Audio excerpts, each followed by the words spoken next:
Okay, Darren here, bestautodetailingtips.com, detailing made simple. Discussion video of the day is detailing clay, the clay bar, surface preparation bar.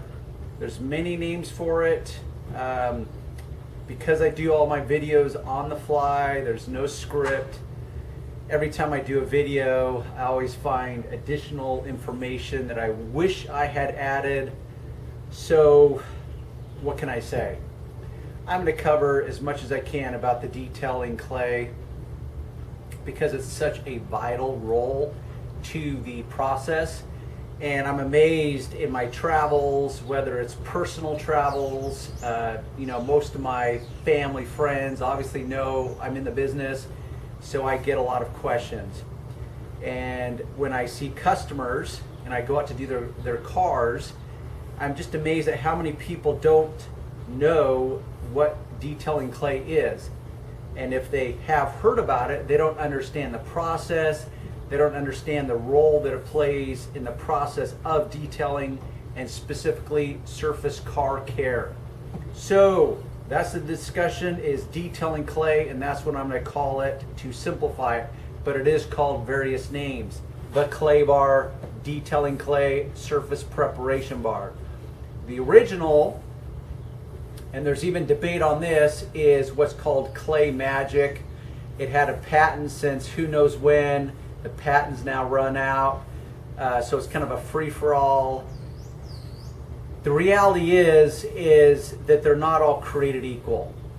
They virtually will all work. The difference that I've found is in the user experience, which means you as the user. They don't all feel and act the same.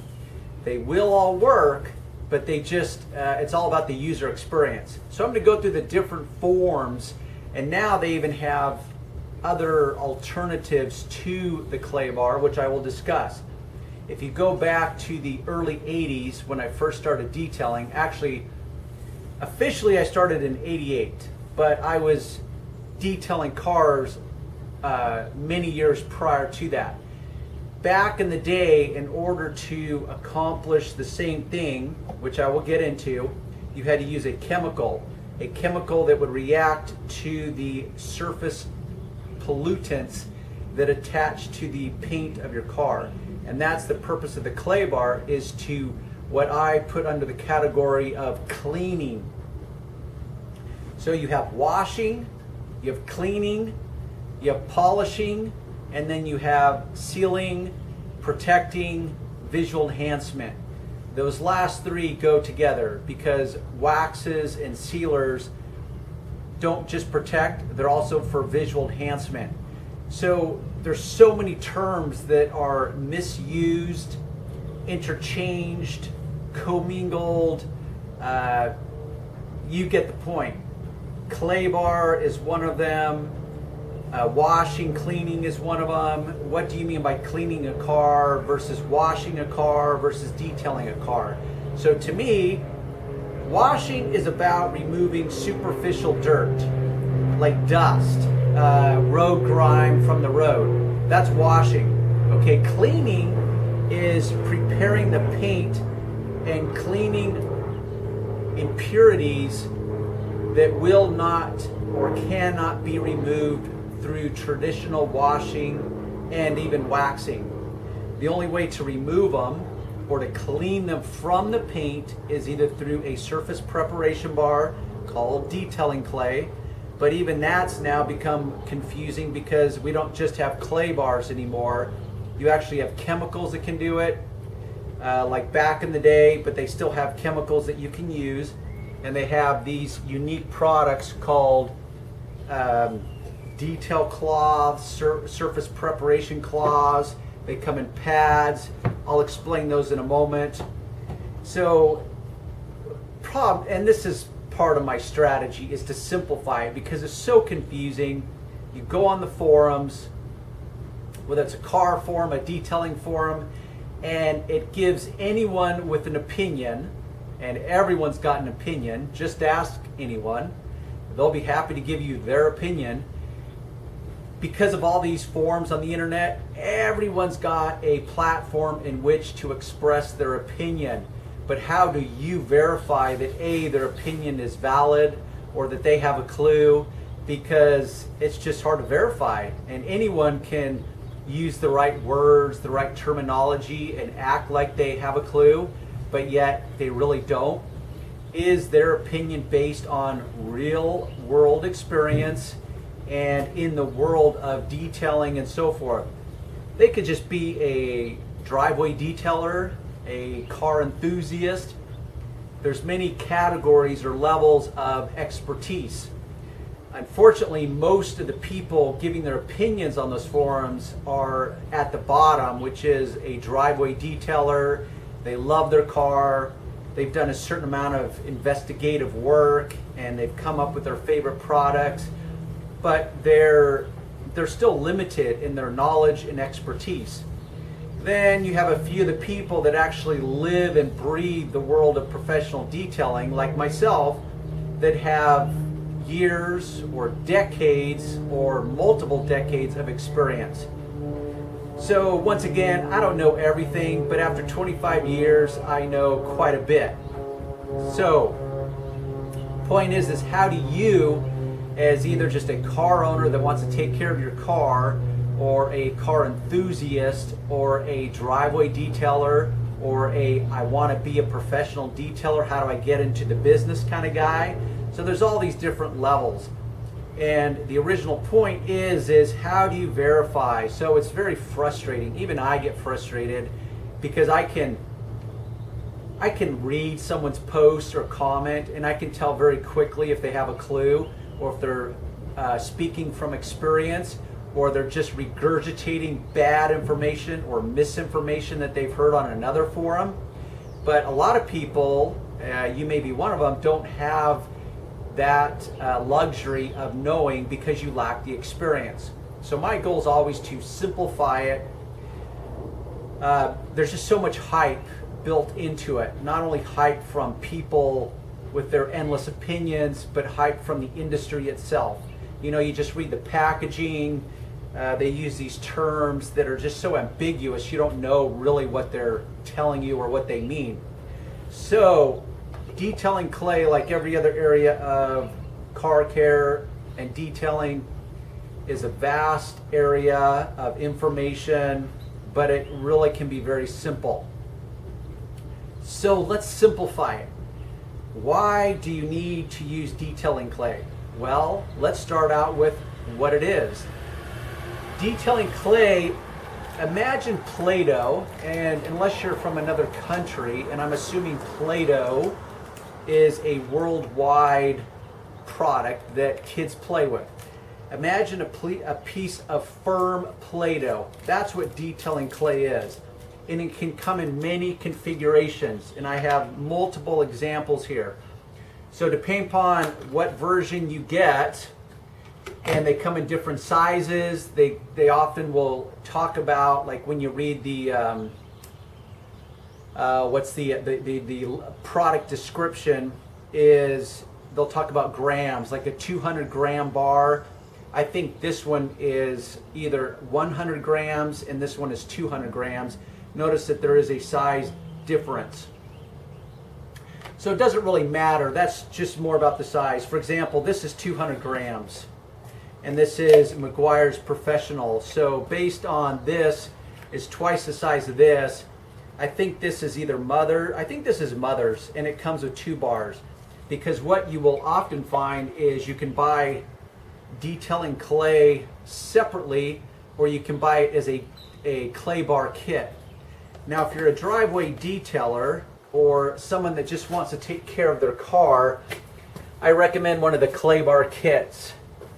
Now I don't have one to show you, but the kit will come with either a single piece of clay bar or 2, like this one comes with 2, individually wrapped, and it will come with some lubricant, because in order to use it, what you do is you slide it across the paint and you need some kind of lubricant, and it can be literally, honestly, as simple as water. It will not be as slippery as a true clay bar lubricant, but it will work. But let me rewind because I'm really describing the foundation of the clay bar. So, why do we need it? Actually, I was talking about what it is. It's just a weird science. I do not understand it, because in order to understand it, we need to understand what it does. And what it does is, and I'll apply some context here for you, is there's airborne pollutants that will settle on your car. And once again, there's many names that people will use for these pollutants. Now, pollutants, the word itself, pollution or pollutants, is a generalization. That can mean all kinds of things. Pollutant is anything you do not want on your car or you don't want in the air. But the nature of the world is that it exists in many, many forms. They can call it industrial fallout, rail dust. And what they mean by rail dust is the idea, the concept is that cars are transported via rail, by rail, on the rail cars, and as the metal wheels run along the rail tracks, they kick up what's called rail dust. It's metal particles that will then attach to the surface of the car. Now, whether that's true or not, who knows? Unless you're a chemist and you have the ability to, do testing, it really doesn't matter what it is. The real critical point is that it will happen. Every car will get pollution attached to the paint. How do you tell? Well, A, you guarantee that it will happen. I don't care what city you live in, what country you live in, it will happen. Now, there's many theories as to what it is. Is it a combination of pollution from the air? Is it rail dust? Some cars are transported totally covered, like the high-end cars, they're not transported by rail. It's the more entry-level cars that are transported by rail. Then they sit at the loading docks at the harbors and they collect crap in the air there. So you're always going to get it. It's just going to be a case-by-case scenario as to how much and what it is. There's also people that think that because of the catalytic converters, that's the part of the car that gets super hot and it burns off the unburnt fumes that exit your combustion chamber of your engine. So as the air fuel mixture ignites, and that what powers your car, and it expels the exhaust, that exhaust contains unburnt fumes that are bad for the air. So they have a catalytic converter. It gets very hot, like 1200 degrees or something, and it burns off excess amount of fumes or gasoline, to simplify it. So there's people that also claim that it's part of those emissions that will collect on your paint. So once again, to simplify it, every car will get it. Every car will, if you're a car owner, you will have to deal with it. How do you know if your car has it? Well, virtually every car will have it unless you've taken it off. And just so you know, I'm leaning against this car, but I'm doing it strategically because that's a no-no in my world. I'm not leaning so hard as I'm going to dimple the paint. I have no jewelry on. This is rubber. It's not going to scratch. So often I will break my own rules within my own videos. So all you hyper-vigilant people out there that are critiquing the moment, just know that I am aware of what I'm doing. So how do you know if it's on your car? Well, I often get the question, do I need a clay bar my brand new car? It's brand new, so it should be perfect, right? Well, that's where we as society oversimplify things, because a brand new car, between the time it's built, it will sit at the factory, and it's going to be sitting outdoors as a rule. It's going to come by rail car, typically. If it's a high-end car like a Porsche, Bentley, those kinds of things, there's still a long ways between the factory and the dealership. That's one big variable. Okay, so there's so many moments of opportunity where it's going to collect some form of pollution from the air to settle on the paint. And if you know that washing and waxing will not remove it, how do you get it off? Okay, so now that it's at the dealership, how long has your car sat at the dealership? Now every dealership is different. Every situation is different. Your car could sit there a week. It could have sat there a day because it's such a hot or a wanted car, you know, the right color combination that everyone wants. It may not have to sit at the dealership for very long at all. Most cars will sit at the dealership. They'll have their crew that will come out with deionized water and hose it down and wipe it down, and that's what they do until the car finally sells. But it's still exposed to the elements, so it will still get some form of pollution that will start settling on the paint, and these little particles of pollution that are caustic will start eating into the clear coat and embed and stick to the top of the clear coat and actually start eating into the clear coat where it embeds into it.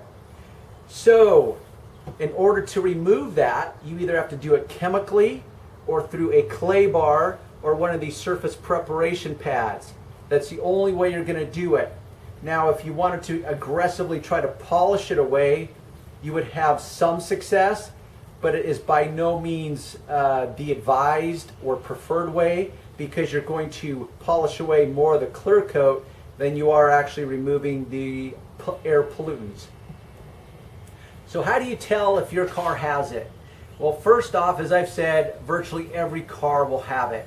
Your paint, when it has been washed and waxed, should feel like literally waxed glass. It should be absolutely silky smooth. And when I mean silky smooth, unless you've experienced it firsthand, it's hard to imagine what that feels like, because it feels incredible. Now this car, which is my wife's car, it's white. White is almost the easiest car color to take care of. The most easiest, in my opinion, is what's called champagne or taupe, because it's literally like the color of dust. Silver would be the next color, and then white. But all these light colored cars are pretty easy to take care of because they don't show the dust. But they do show fallout. So if you look at the paint, not only will you feel a texture to it, and once again, and this car, by the way, has just been washed. Once again, is you will be able to feel it, and you will be able to hear it. Now, if your car paint was truly clean, and I don't mean washed, but clean from all impurities, you will not feel, you will not hear anything, because it will be that silky smooth. So let me pull this off quickly. See if you can hear this.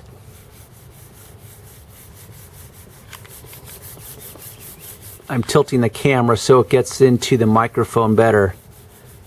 So that's not dirt, or I should say that's not superficial dirt. That is impurities in the paint. Now if you go to the different forums or different places to buy products, they'll talk about using a plastic bag to wrap your hand in so you can feel it, because it will grab and stick.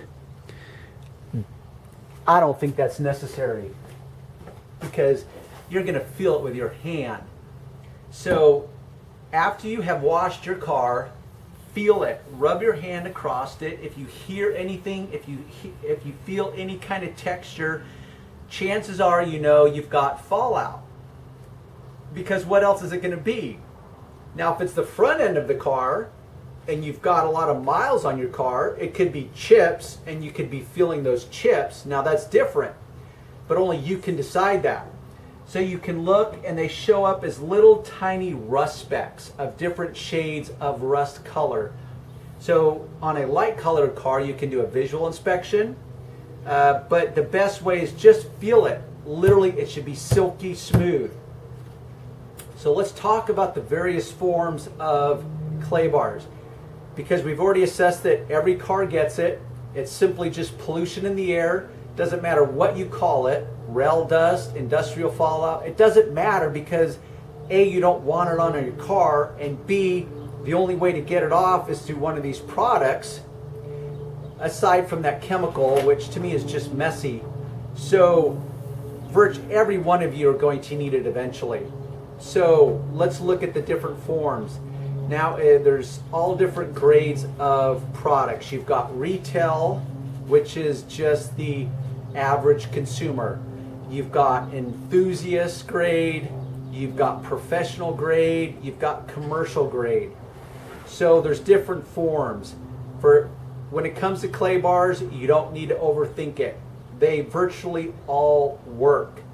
The difference is the size, the cost, and the user experience. Now this is my collection that I keep with me. And I actually have 3 clay bars because I have guys that work with me, and so we may be claying the whole car at the same time, so I need more than one. Now these started out blue like this color. This has been used a little bit. But if you stretch it enough where you get the inside, it started out as totally blue. But as you use it, the impurities show up and they dirty the bar up. I literally have had these bars for a couple of years. They can just be used over and over again. And that's where a lot of hype is they'll say, whether it's people on the forums giving their misinformed opinions, or manufacturers that say, oh, once it gets dirty, you need to replace it. Well, of course they'd want you to replace it when it looks like this because they want to sell you more product. But this thing can work for years and years and years, especially if you're only taking care of your car. Now as a professional, even as a professional, I've used these for years and they keep working. Eventually what happens is they just start falling apart as you're using them, and that's when you know you need to replace them. But for most of you, that's just not going to happen. They also say, and when I say they, can be misinformed guys on forums that want to look like an expert, or the manufacturer itself where they say like, oh, if you drop it, watch this folks, ooh, I just dropped it.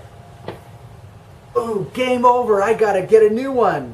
Well, guess what? Because this is really kind of rigid clay, I can literally sit here and feel if there's any dirt particles that got stuck into the clay bar. Now I do feel a couple, but guess what? I can literally pick them off with my fingernail, or I can use a razor blade and shave off the top if I want. I don't have to replace it, you know? So now I'm feeling it. It's smooth. There's no, unless it fell into some sand, and I doubt you're going to be detailing your car in a sand pit, okay?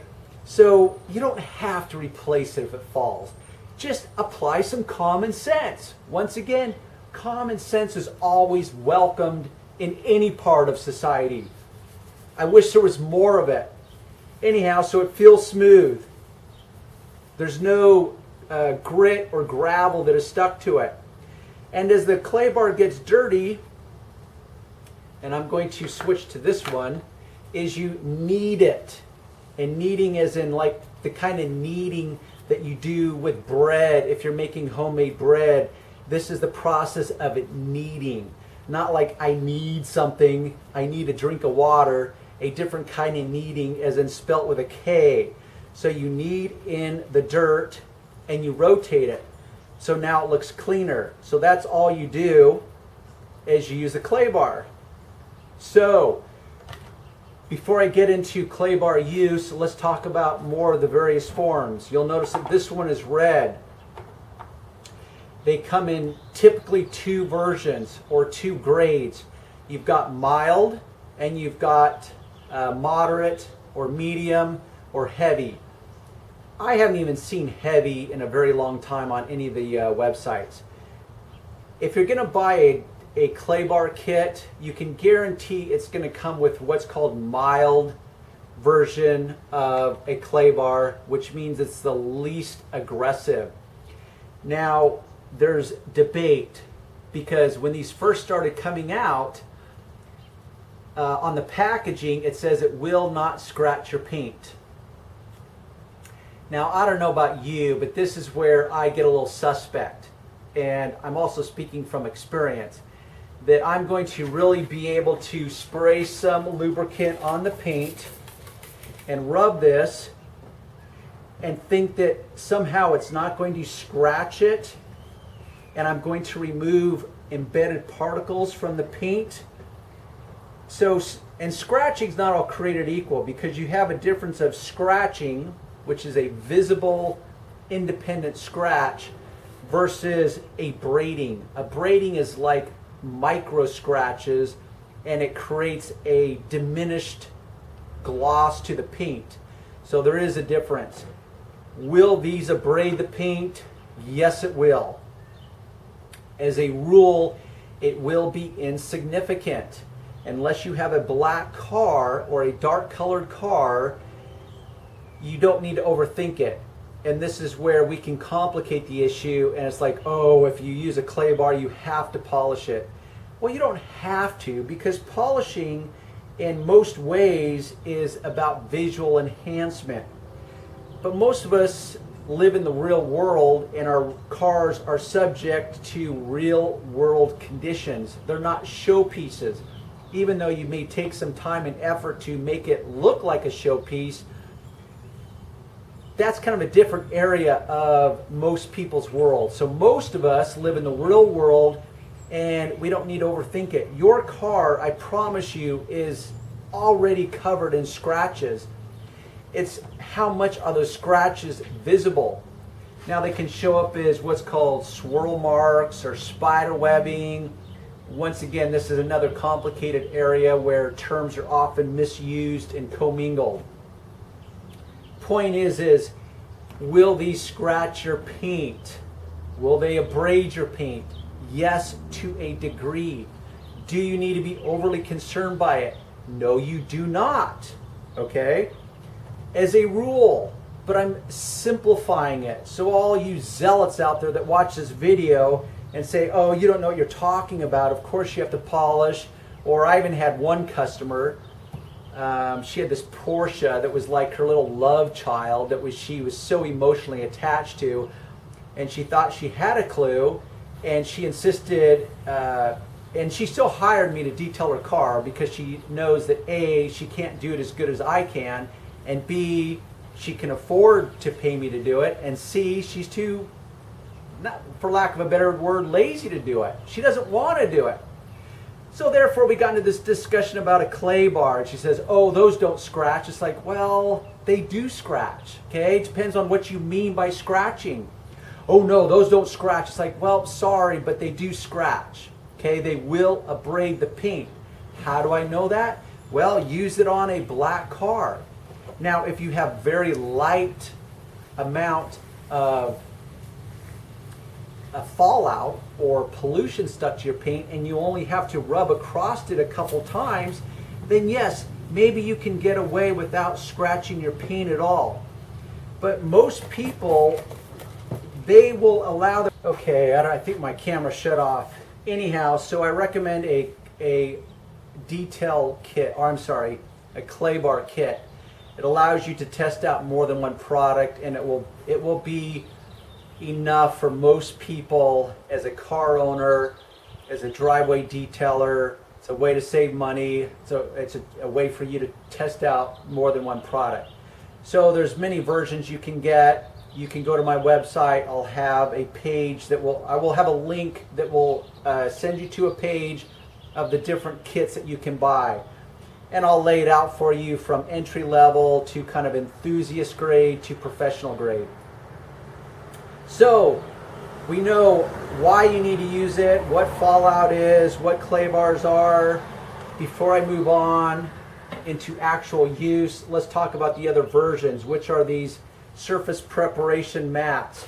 Now this is one of them put out by SM Arnold. and it's got a rubberized material on the one side, microfiber on the other. You use them the same way, which means you need a lubricant, some kind of liquid, in order for you to rub it back and forth across your paint. You have this, which has a hook and loop backing, which means you can either use it by hand or you can attach it to a DA polisher like this, and you can now cover a lot of area. These will do some serious abrading. I have confirmed that. You will need to polish by machine if you go this route. I do not recommend this for a driveway detailer or as a traditional car owner. It is a weird science how you can have this rubberized material and it will pull this impurities out of the paint. Now this can mold and you can get into all the little seams, so this is pretty good. This will not abrade the paint like the one I just showed you. But if I had to recommend a product for most people, it would be just a clay bar kit. Something like this. Some of them are sticky or tackier than others, but that's really, once again, don't overthink it. The clay bar kit is just a simplified way to go because you've got everything that you will need. Otherwise, you're going to be, like for example, this is McGuire's professional detailing clay. It comes by itself. Looks like this, but now you've got to figure out some kind of lubricant to use with it, which I will show you a trick that I use if you want to invest in some additional tools. But how do you use it? Well, you simply lubricate the area. Now I flatten this out by hand, and if it's really cold out, this will get like almost rock hard and it's hard to mold. So you may want to, what I do is I'll put it in a plastic bag and I'll put it in my pocket if I'm working, and my own body temperature will warm it up before I use it, like on cold mornings. Otherwise, you just have to use it very stiff. If it gets too hot, like let's say you're in Florida or California and it's like 110 outside, it will become so soft that it almost becomes difficult to work with. That's when I throw it into a bucket of ice water to stiffen it up. So you want to get kind of the winning combination. So it's very straightforward. You lubricate the surface, you rub it back and forth. At first you will hear noise. It will sound as though you're sanding your paint. It will be scary. Do not be afraid. That will be part of the process. As you continue to rub it, you will notice less and less noise. Why is that? Because those impurities are being pulled, sheared away, whatever you want to call it, and it's now becoming part of the bar. And you will also see on a light colored car that those impurities will disappear. Now, as you're working and you are looking visually, you will see that some spots will just cling to life forever. And you will rub and rub and rub, and it just will not disappear. Well, it's up to you as to how far down that rabbit hole you want to go. To me, as long as it's silky smooth, that's enough for me. Now, based on the customer, it's going to be a case by case. Only you can decide that. But anyhow, so that's what I do. And that's the instructions, is you just lubricate and rub. Now, if you really want to, for long-term results, is I use a chamois that has been dampened, not dripping wet, but just damp. This is actually drier than I like, so I'm going to go ahead and lubricate the area. And all I do is, because this is already wet, I fold it to a square about like this, and I'll have this link there too. This is Water Sprite Chamois. It's an amazing product or tool, and I will put the bar underneath it. And this prevents me from having to have a separate lubricant. Because this is wet, And because it is bigger than the actual clay bar, as I'm rubbing it back and forth, it gets the area slightly wet, enough to keep it sliding, and I can save a little bit of time. And I also don't have to keep up using product. That's just one of my professional tips, and that's what I do in the real world. So I have done this area, and I want you to hear the difference. See that, or actually hear that? You know why you hear nothing? Because nothing's there. It is silky smooth, and it just feels amazing, and there's no wax on it yet. So that's what you're trying to achieve. So here's this area. Sorry for the plane. And I tilted the camera up so you can really hear it. And here's this area. You hear that? So this is before. This is after. And that's what that's our goal, is for silky smooth perfection. At this point, I can follow up with some wax, some sealer.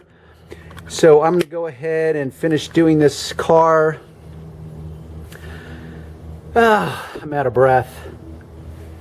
Anyhow, you would think I never worked out a day in my life.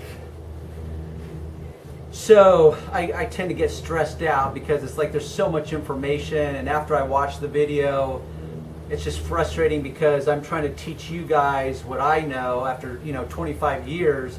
But it's hard to condense it into a short, simple little video because every area bleeds into other areas. I mean, look how long this video is, and it's just talking about clay bars, why we use them, what they're made of, blah, blah, blah, blah, blah. So you will all need one eventually. You do not want to wax over the pollutants that will stick to your paint. As a rule, for probably 80% of you out there, I recommend a clay bar kit. Comes with everything you need to do your car. If you, in the future, after you go through the kit, like let's say you go through all the lubricant, get yourself a water sprite chamois and use this. And you don't try to use a cloth with it or any kind of fiber. This doesn't shed fibers, so you're not going to get fibers stuck into the clay bar by using it with a chamois. And you can use a natural chamois or a synthetic one. This is synthetic. To me, it's a superior product or a superior tool than a natural chamois. But if you try to use like a microfiber, a wet one with it, you will pick up fibers from the cloth that will start getting into this. You don't really want to do that, so that's why I go with the chamois. But it's a more simplified way where you're not having to, hose or squirt, keep your surface wet with a lubricant. I do use it in the sun. I can usually, that's the wrong word. I virtually do everything in the sun. If you read most product labeling, they will forever talk about using it on a cool shaded surface. That's just them dumbing it down and applying the cover our ass moment. But the reality is with products today, with the right techniques, I can virtually do anything in the sun. Yes, I will have to get this wetter and more often, but I can still use it in the sun. Now, as you're using this, some added tips is you will get what's called skid marks. I'm going to put one. Actually, it's not going to work. Anyhow, if there's not enough lubricant, what will happen is you will burnish a little bit of the clay bar and it will leave a skid mark on the paint. Do not be overly concerned. That is normal. Just increase the amount of lubricant. When you're waxing it, you can remove that in the process of waxing, or when you're done cleaning the car, you can simply remove those skid marks individually with some kind of cleaner before you wax. But it is completely normal, or you might catch a sharp edge and leave a skid mark, but it's very normal. You do not need to be concerned with it.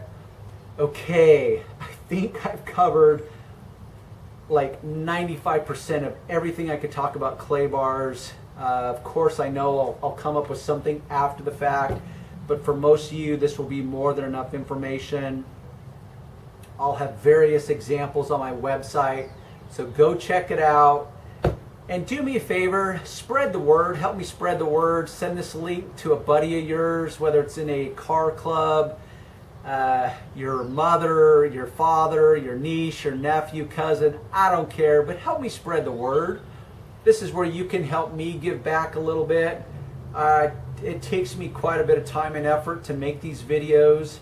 I don't like scripts. I don't have the time to write a script and have all this flashy video for you because I got to make a living. I've got kids to tend after. But I'm trying to help you guys out in simplifying the process because there's so much hype out there.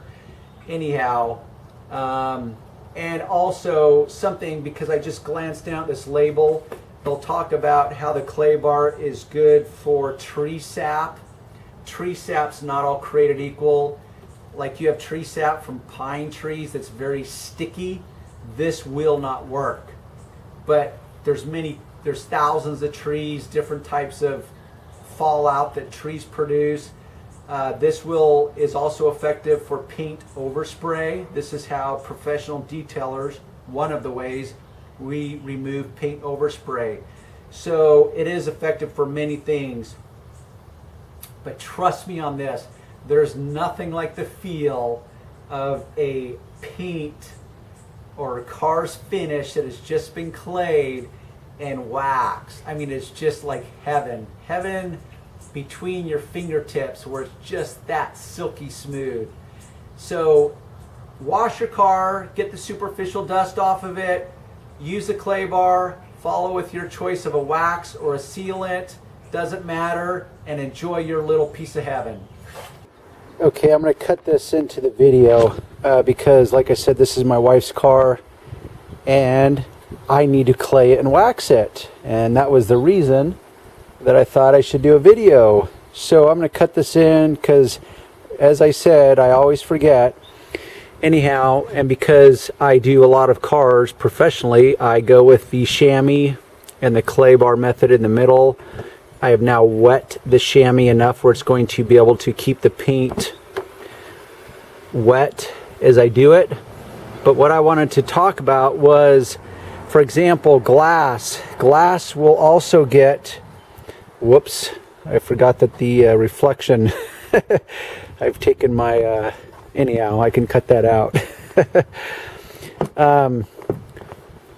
So what I want to illustrate is a couple things, is that if you look at your car as to how it gets dirty, often, or a better choice of words would be that probably most of you have noticed that the back end of your car gets dirtier than the other, because as you're driving, the turbulence of the airflow kicks up a lot of dirt and your back bumper will accumulate an excess amount of dirt as compared to the rest of your car. And I'm talking about the dust when I say dirt, not road grime that gets kicked up from your tires.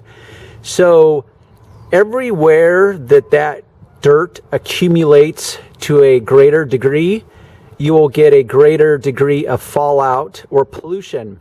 So therefore, the back bumper, the back deck lid area, call it whatever you want, will be more significant, especially on the horizontal or flat surfaces like the bumper.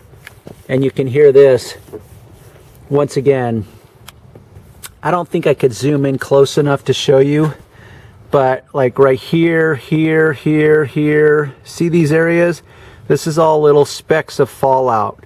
Because I keep up on this car pretty good, it's not that extensive, but it still needs some help. I don't know if this is going to show up, but you can see all the little specks of dirt.